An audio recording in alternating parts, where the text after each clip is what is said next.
அல்லாஹ் கோபத்தை விட இரக்கம் மிகுந்தவன் என்பதையும் அல்லாஹ்வின் தூதர் ஸல்லல்லாஹு அலைஹி வஸல்லம் சொன்னார். அல்லாஹ் இவ்வளவு கடுமையாக இருக்கிறான், அல்லாஹ் நரகத்தில் தூக்கி போட்டு விடுவேன் என்று சொல்கிறான். இப்பேற்பட்ட இறைவன் எப்படி எங்களை மன்னிப்பான் என்று நீங்கள் எண்ணலாம். ஆனால் அல்லாஹ் குர்ஆனில் பேசுகிறான், லா தக்னது மின் ரஹ்மத்தில்லாஹ், லா தக்னது மின் ரஹ்மத்தில்லாஹ்.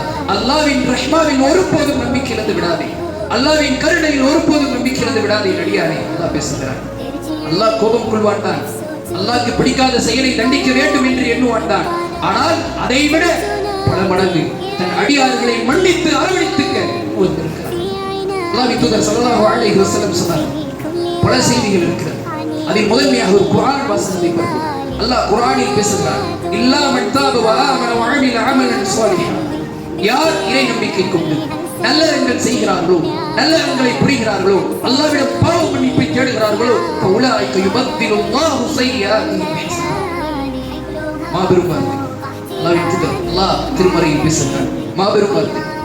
அல்லாஹ் குர்ஆனில் கூறுகிறான், யார் என்னிடம் பாவ மன்னிப்பு கோரி என்னை நம்பி நற்செயல் செய்ய ஆரம்பித்து விட்டாரோ அவரின் பாவங்களை அனைத்தையும் நன்மைகளாக புரட்டிவிடுகிறேன்.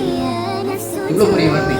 அல்லாஹ் மன்னிப்பேன் என்று சொல்லவில்லை, நான் உன் பாவங்களை மன்னிக்கிறேன், உன் பாவங்களை மறைத்து விடுகிறேன் என்று சொல்லவில்லை, உன் பாவங்களை அனைத்தையும் நன்மைகளாக மாற்றிவிடுகிறேன்.